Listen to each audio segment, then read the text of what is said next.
네, 윤석열이 만행이 네. 추가로 조금 더 드러난 게 있어요. 체포집행 방해에 대한 이야기 우리 많이 다뤘잖아. 아, 그렇죠. 윤석열이가. 네. 야, 근데 윤석열이가 1월 10일에 네. 경호처 김성훈 차장에게 한 말 중에 우리가 몰랐던 게 새롭게 하나 또 밝혀진 게 있어요. 총 보여줘라까지는 우리가 얘기했고. 총 보여주라는 될 것도 아니야. 윤석열이가 총을 쏘라고 했어. 그 간부들 데리고 오찬하면서 아, 그건 1월 11일이고 네. 1월 10일에 총을 쏘라고 했어. 올려주세요. 그 공수처 검사들 넘어오면 그 총으로 쏴버리면 안 되나? 그래 김성훈이 네 알겠습니다. 이거를 경호처 관계자가 특검에서 진술을 저렇게 와 총으로 쏘라고 했어. 이게 새롭게 나온 내용이에요. 와.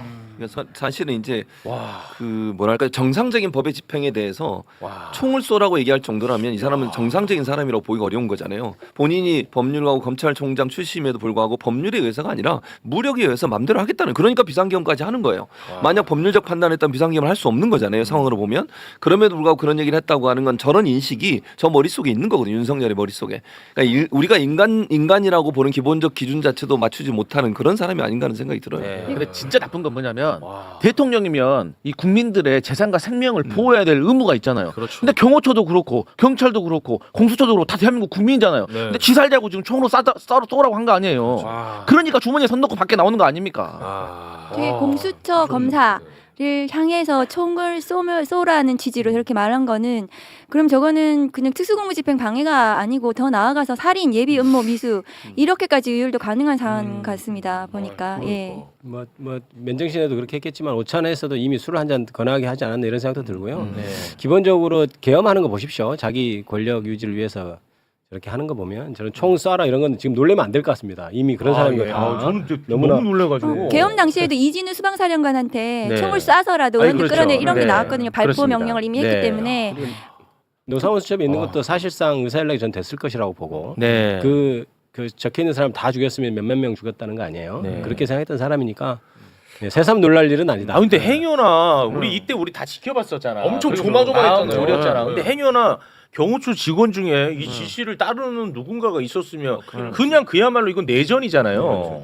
우리가 그 체포영장 집행할 때 제일 걱정했던 게 그거잖아요. 강력하게 체포를 해와야 하지만 혹시나 서로 진짜 총싸움 벌어지면 어떡하지 이런 그거 내전이잖아요. 걱정. 우리가 예. 그 걱정했었잖아요, 굉장히 실제로. 걱정했어요. 근데 예. 실제로 그런 가능성이 있었다는 어우, 거죠. 끔찍해. 그래도 경호처 직원들이 이건 아니라는 걸 스스로 깨달았다고 생각해요. 김성훈이나 이광우 두 사람 빼고는 아 이건 아니지라고 하는 기본적 생각이 있었기 때문에 지난번에 내란 사태에도 마찬가지 국회에 있었던 진입했던 군인들도 너무 신용하긴 안 했잖아요. 일정 네. 부분 하긴 했지만 그러니까 그들의 어떤 뭐랄까 정상적인 생각이 윤석열의 만행을 막을 수 있는 하나의 기회가 됐던 거죠 사실은. 아 진짜 제정신 아니네. 헬기가 오면 대공포로 쏘라. 그 얘기도 했. 그 얘기도 했다는 게 나왔어요. 헬기 오면 대공포 있지.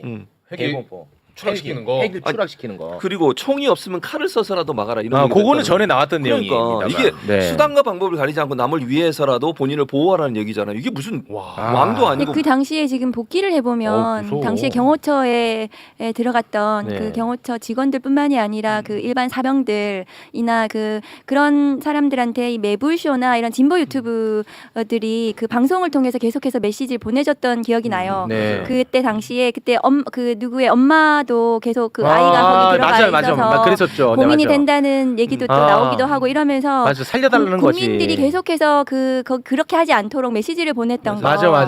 그렇게 하지 막았던 그런 기억이 나거든요. 지금 맞아요. 굉장히 일촉즉발의 상황이었다. 맞아. 그런 생각이 들어요. 예. 그러니까 안에서는 이렇게 돌아가고 있었던 거야, 긴박하게. 그러니까 밖으로 계속 우회해가지고 메시지를 냈었어. 맞아. 네. 예. 그때 그 법대 교수도 나와서 아휴. 이거는 이래서 불법이고 이렇게 하면 안 됩니다라고 네, 호소를 맞습니다. 했고 또 윤건영 의원도 계속 제보를 받아가지고 네. 언론에서 얘기를 했잖아요. 최욱 씨도 물론 얘기했고 이런 것들이 그 사람들로 하여금 내가 이런 행동은 안 되겠구나라고 하는 생각을 집어넣는 하나의 그 계기가 됐던 거죠. 내전을 막았던 국민들이 그리고 이런 방송에서 계속 메시지를 냈던 것이 저는 막았다고 생각합니다. 천만다행입니다. 그러니까 사실 경찰도 당시에 경찰 특공대를 투입하려다가 진짜 물리적인 충동을 나가지고 사상자 날까봐 이거 안 한 거거든요. 맞아요. 일 쉽게 할 수 있었는데 네. 그때 당시 경호관의 그 와이프의 편지 얼마나 구구절절했어요. 맞아요. 맞다. 맞아. 저 그때 진짜 눈물 나려고 하더라고요. 맞아. 그러니까 누구를 위한 총싸움이겠습니까? 결국 윤석열을 위한 것밖에 그렇죠. 안 되는데 정말 그렇게 사상자가 나면 정말 가치 없는 네. 사상자가 될 뻔했죠. 자, 그런데 뭐 너무너무 그래도 한참 뒤늦었지만 그래도 내란 우두머리 윤석열이가 구속이 됐는데 네. 이 수용 번호 그리고 그 수용 시설 관련해 가지고 네. 보도가 좀 나오더라고요. 그렇습니다. 윤석열의 수용번호는 3617인 것으로 3617. 예. 그리고 독방인데 한 명이 사용하는 독거실인데 2평대 정도 장소라고 그래요. 근데 나는 이 관련 보도 나오는 게 굉장히 웃긴데 전직 대통령들은 3평에 세 평, 맞아요. 쓰는데 윤석열은 이제 과밀화 때문에 2평 쓴데 아, 그래요? 이거 외국인이 보면 아 전직 대통령은 다 퇴임하면 절로 들어가는 거야. 아 진짜 얼른 보도 봐봐. 그거 누가 해석하면 그렇게 돼 있어요. 그렇긴 하겠다. 전직 대통령들은 다 3평짜리 썼는데 이번에만 과밀화 때문에 2평을 썼다고 나와 있어. 이번에만 검소해서 2평으로. 이렇게 들어갔던 전직 대통령들이 전부 다 저 국민의힘 쪽 전신. 맞아요. 그러니까 전두환, 노태우, 이명박, 박근혜 이렇게 네. 제가 오관왕이라고 얘기했거든요. 아 네. 그렇습니다. 많은 분들이 에어컨 선풍기 얘기하시던데 언론 보도를 보면 에어컨은 없고 에어컨 없고. 선풍기는 1단에서 4단까지 조절을 할 수 있대요. 어. 근데 이제 과열될까봐 50분 틀고 10분 쉬고 이렇게 됐대요. 네. 그래서 50. 그러니까 이것도 원래는 시간제로 했었는데 지금은 너무 이제 더우니까 아. 계속 틀어는 주는데 50분 들고 10분 쉬고 이런 방식으로 운영이 된다고 합니다. 네. 지난번에 수감됐을 때는 특혜 의혹이 있었던 거 기억나죠? 네, 맞아요. 그 박은정 의원이 아마 네.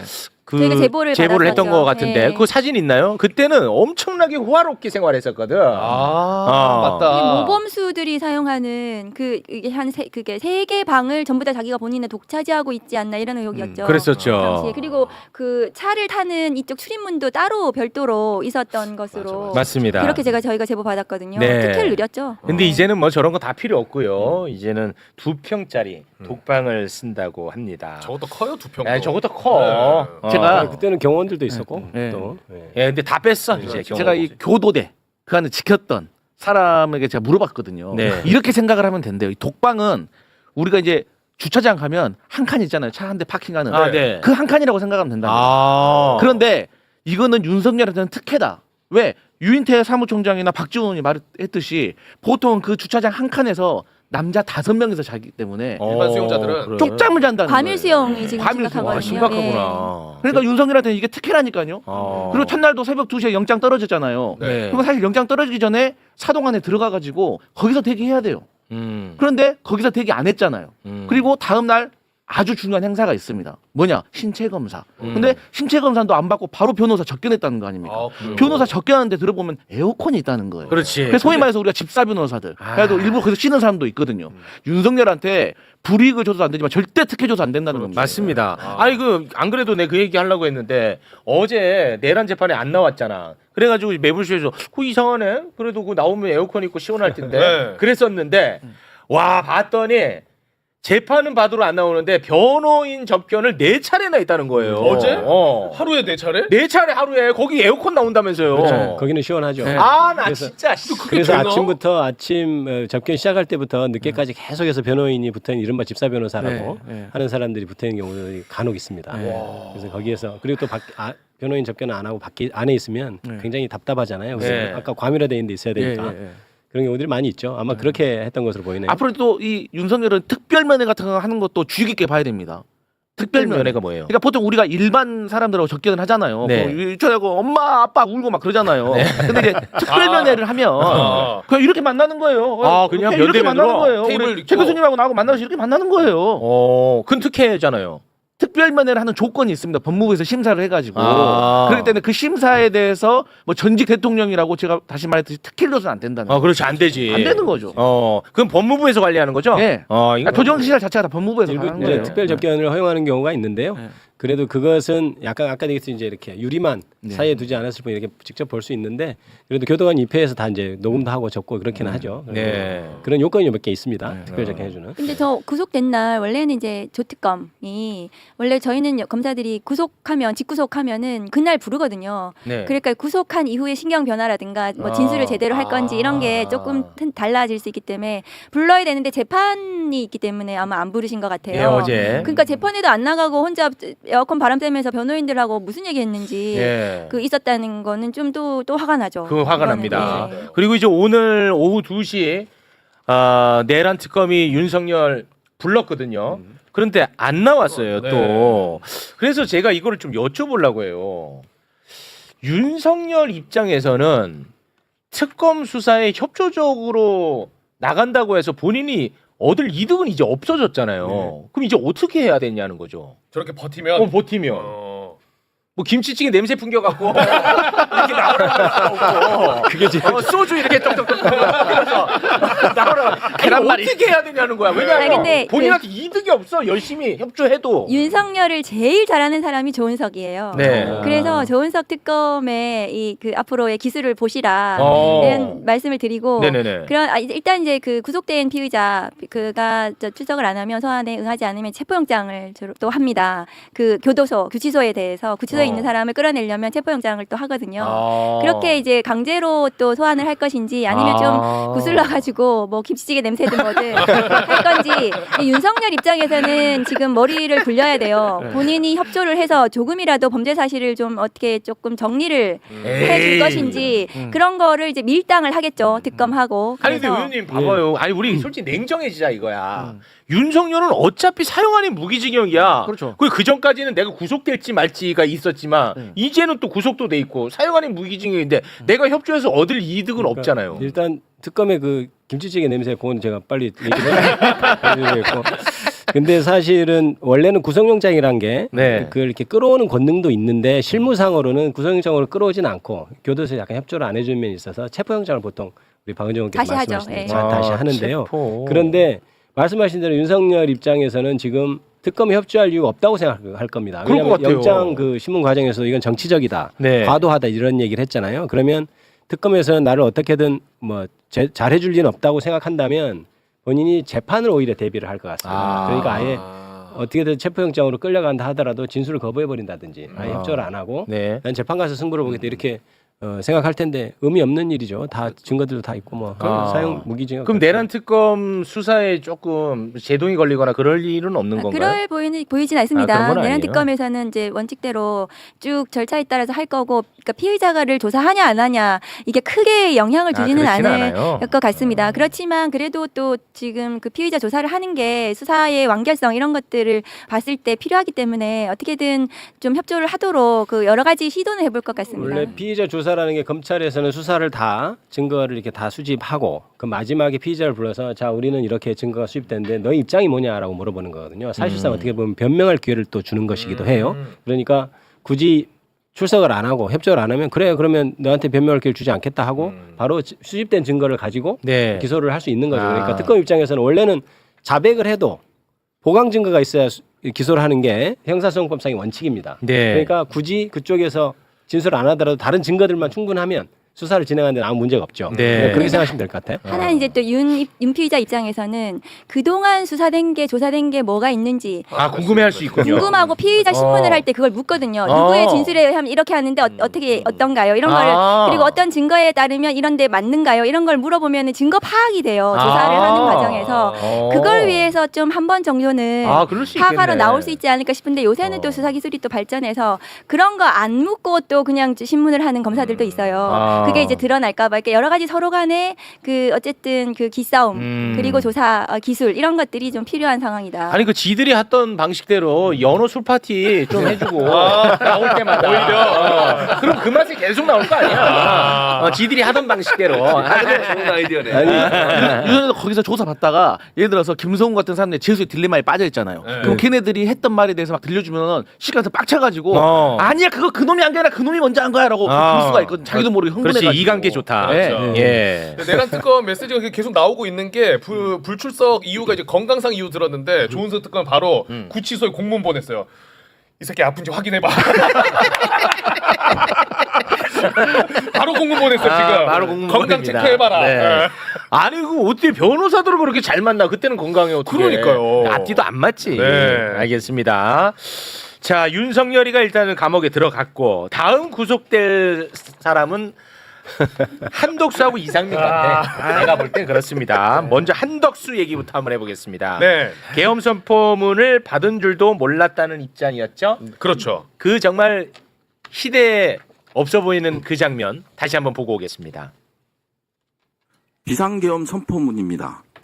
보신 적은 있으십니까? 네, 이거를 저 비상계엄이 선포되는 당시에는 제가 전혀 인지를 하지 못했고요. 예. 비상계엄 그 국무회의, 해제 국무회의를 마치고 사무실로 출근을 해서 예. 제 양복 뒷주머니에 있는 것을 알았습니다. 비상겸성 포문을 어떻게 소작이 됐는지 그 경위가 전혀 기억이 나지 않습니까? 그 접어서 주머니에 넣은 것으로 진술하시던데. 소지 경위는 전혀 기억이 나지 않습니다. 그 자리에서 받지 않았으면 그 받을 수 없는 문건 아니겠습니까? 예, 그러나 언제 어떻게 그걸 받았는지는 정말 기억이 없습니다. 자, 그런데 대접견실 CCTV가 나왔습니다. 네. CCTV를 봤더니 한덕수는 문건 수집가로 밝혀졌습니다. 콜렉터. 거기 있는 모든 문건을 다 나갔거든. 한덕수가 다 챙긴 거야. 어우, 여기도 문건 있네. 진짜로. 거기 있는 문건을 다 챙겼어. 그래서 다 챙긴 다음에 행여 하나 못 본 애들이 있을까봐, 야, 일로 와봐. 너 이거 못 봤지? 다 돌려봤다는 거야. 야, 너 일로 와, 임마. 너 이거 못 봤지? 야, 이렇게. 그 CCTV 다 나왔다. CCTV 다 나왔는데 재밌는 거는 내란 특검이 이 CCTV를 한덕수 노인한테 다 보여준 거야. 아, 불렀을 때. 야, 이거 봐라. 이거 봐봐요. 와, 말이랑 되게 달라요. 야, 이거 되게 재밌지 않나요? 저 누구랑 닮았죠? 보여준 거야. 그러니까 한덕수가 그제서야 네. 이건 뭐 방법이 없잖아. 자기가 TV에 나오는데. 그래서 이제서야 진술을 바꿉니다. 아, 특검에서. 예, 바꾼 진술을 한번 소개해 주세요. 가지고 나온 문서들 중 나머지 서류들은 필요 없어서 버렸고 계엄 선포문 2장 중 1장은 강희구 부속실장한테 줬다. 예, 맞습니다.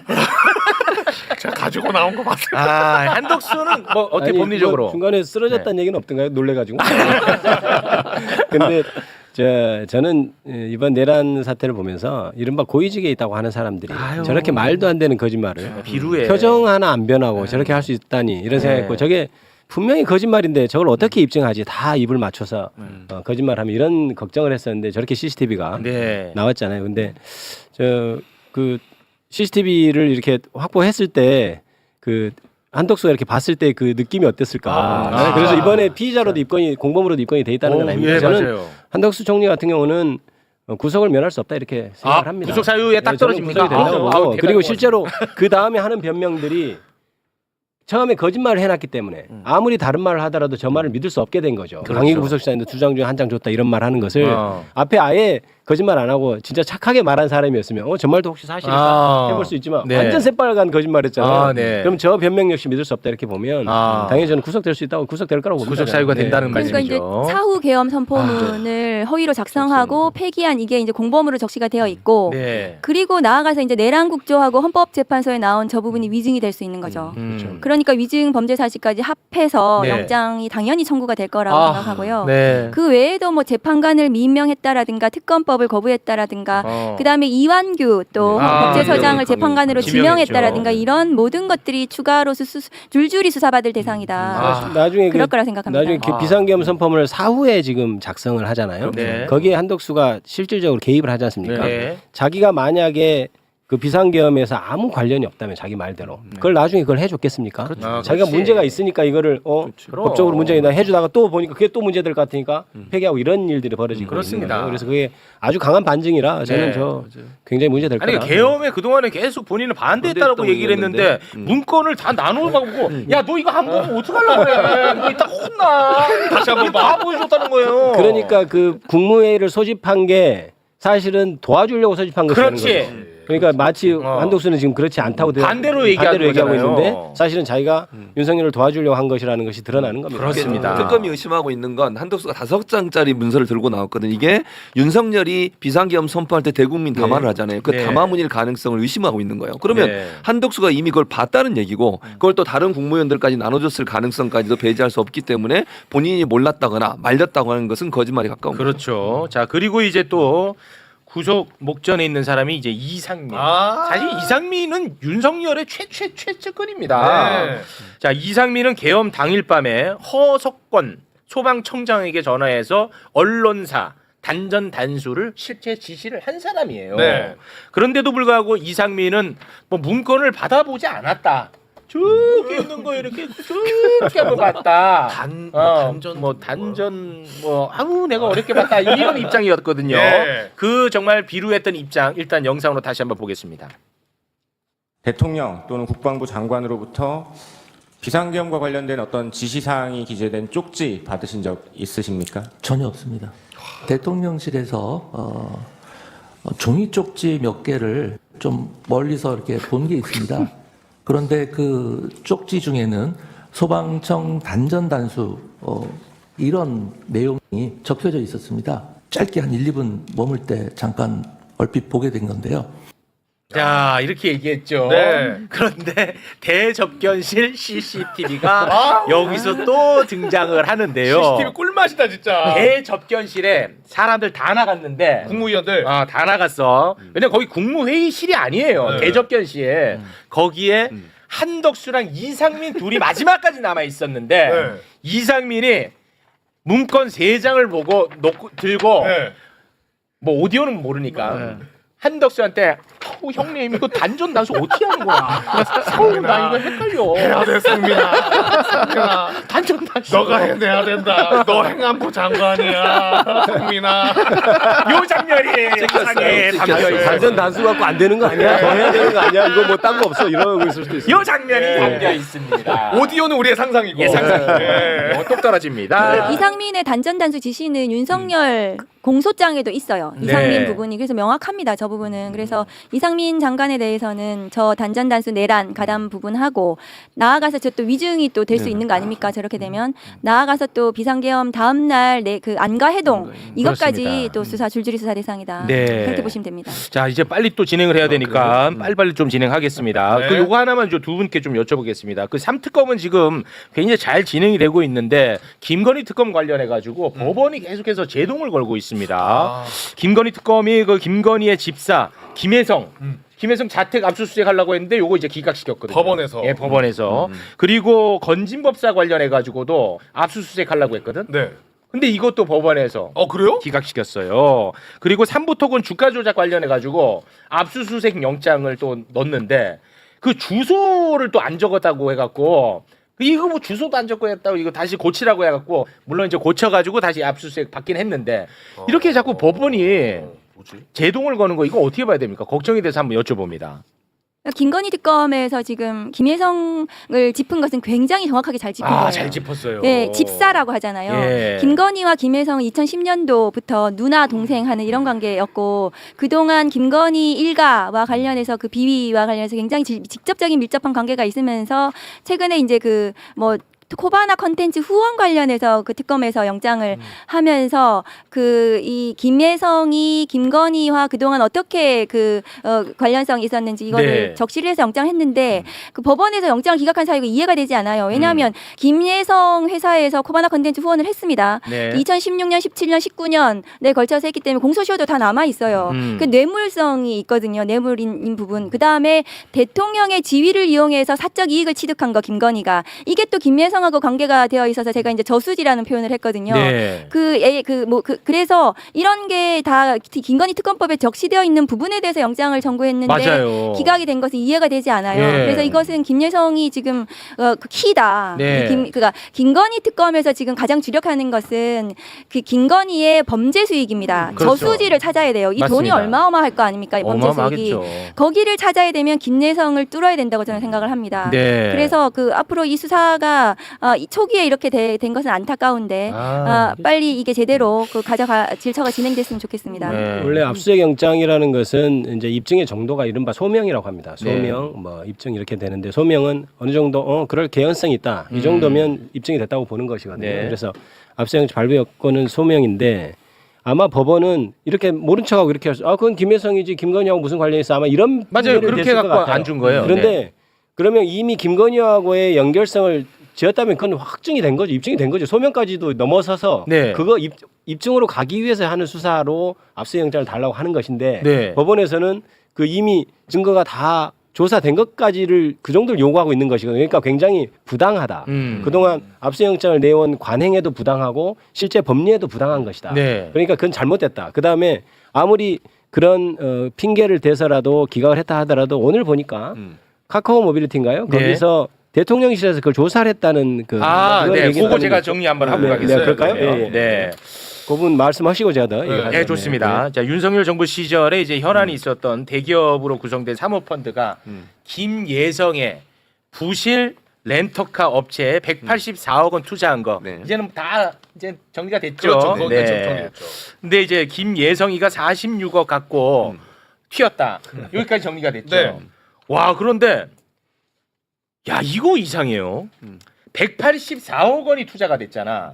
근데 그 중에 92억 원이 외부 용역비로 빠져나간 정황이 있어요. 외부 용역비? 92억. 아까 그 저수지가 중요하다고 했잖아. 네. 이 92억 어디로 갔는지 보면 이 김건희 냄새 저는 많이 날 거라고 보는데요. 왜 그러냐? IMS 모빌리티, 그러니까 렌터카 업체 여기에서 그 동안에 용역비, 외부 용역비로 쓴 내역을 잠깐 좀 보겠습니다. 네. 2021년에는 2억 원밖에 안 썼어. 2022년에는 0원이에요. 와. 그런데 183억 원을 투자받은 해가 2023년이거든. 근데 저 때만 92억이야. 그러니까 외부로 나갔지. 92억. 맞아요. 이거 어디로 갔겠냐. 그렇지. 아, 김건희 아니겠느냐. 저는 살짝 의심을 해보는데요. 이것과 관련해서 이런 짓들, 이상한 짓들, 이것과 관련해서 윤석열 정부 시절에 네. 와, 이미 다 알고 있었어. 공직기강 비서관실에서. 이 상황을 그렇습니다. 윤석열 대통령실 관계자가 이번에 제보를 했는데 네. 제보 내용 살펴보겠습니다.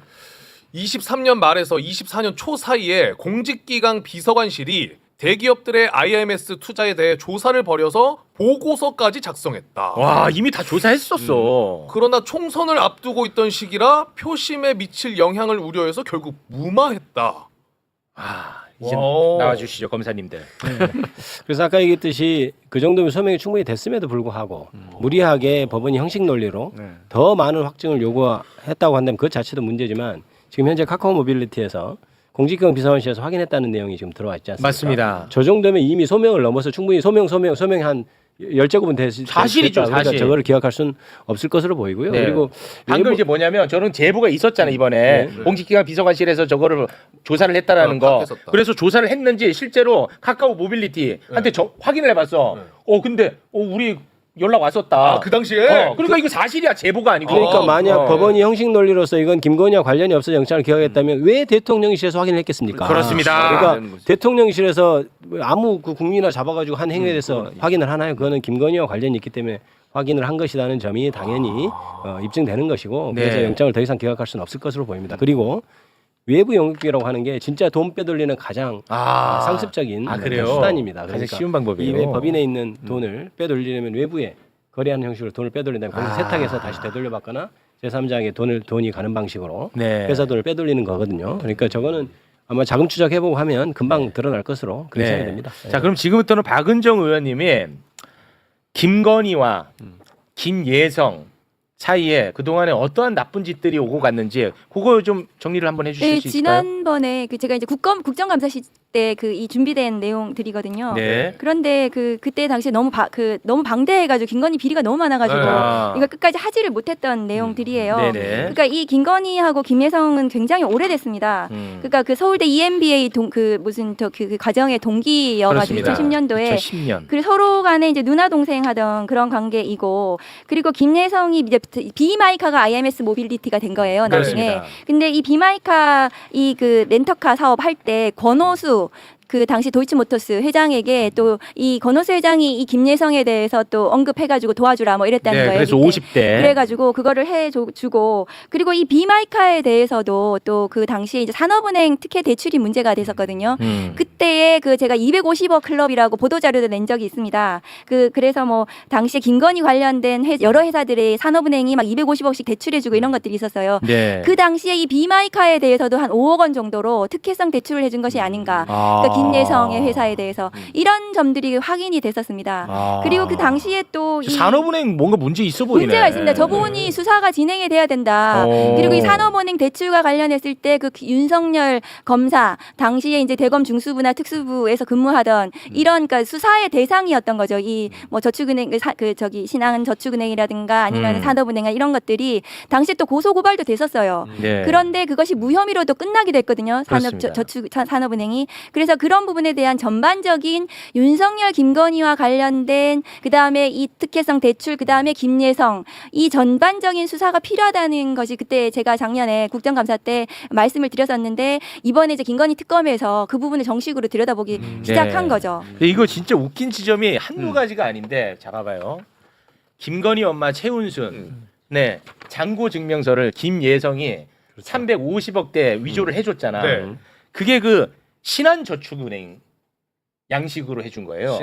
대출 받을 때 신한. 그러면 신한저축은행 입장에서는 이 범죄자 김예성이 진짜 싫을 거 아니야. 당한 거니까. 최소한 뭐 고발이라도 뭐 하고 해야 될 거 아니야. 당연하죠. 근데 심지어 이 김예성을 신한저축은행 계열사에 간부로 또 앉힙니다. 그 이후에 조작한 거 이후에요? 이후에 조작 이후에 앉혀. 그 직이 뭐냐면 미래전략실 실장으로 앉혀. 이상하잖아 뭔가. 굉장히 이상하거든요. 내 재산을 사기쳐간 사람을. 그렇죠. 그 말이죠. 근데 거기에다가 실장으로 앉혀. 네. 신한저축은행은 잔고 증명서의 피해자예요. 피해자인데 그런데도 불구하고 신한 그 계열사에 그 지금 임원으로 앉혀준 거예요. 이상하지. 네. 그리고 또 이상한 게 있어. 2011년에 신한저축은행이 300억 원대 불법 대출을 해준 혐의로 검찰에서 조사를 받습니다. 아, 네. 예. 받아요. 근데 신한저축은행이 그때 검사 출신 정관 변호사 노상균이를 사회이사로 갑자기 영입을 합니다. 노상균이를 사회이사로. 사회이사로 검사 출신입니다. 네. 근데 그때 윤석열이가 이거를 수사를 했던 것 같아. 근데 이게 아버지 신한저축은행 그 그룹의 아버지가 회장이야. 네. 그리고 아들이 이제 금융 관련해 가지고 또 거기 대표였고 네. 이 둘 다 무혐의.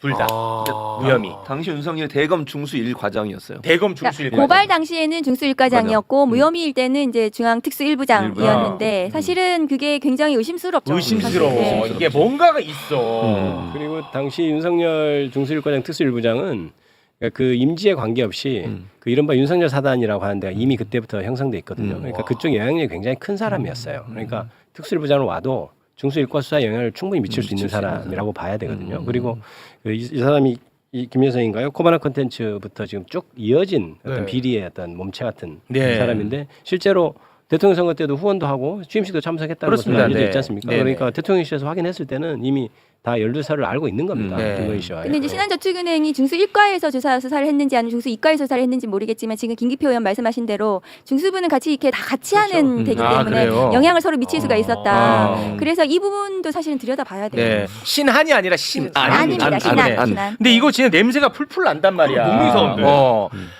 이거 종편에서 좀 다루면 안 돼요? 왜 안 해 이거는? 제가 말씀드렸죠. 안 물어본다고. 물어봐야 대답하지. 이걸 안 물어보는데 갑자기 제가 마이크 잡고 얘기하면 PD 입장에서 어떡하겠어? 잘라. 아니라니까. 개편. 나만 개편되어 있다. 아, 왜 국민 눈치를 안 보고 PD 눈치를 봐? 제가 대통령입니까? 저도 대한민국 국민의 피해자예요. 근데 이 노상균 씨가 검사 출신이에요. 검사 출신 변호사. 노상균. 특수부 출신이네. 맞아요. 그러니까 윤석열 선배네. 그러니까 이 커넥션이 있어. 선배진 모르겠는데 선배 맞아요? 아마 선배일 겁니다. 아, 다행입니다. 또 선배 아니면 망신당할 뻔했네. 아니 이 정확하진 노상균이가 않습니다. 네.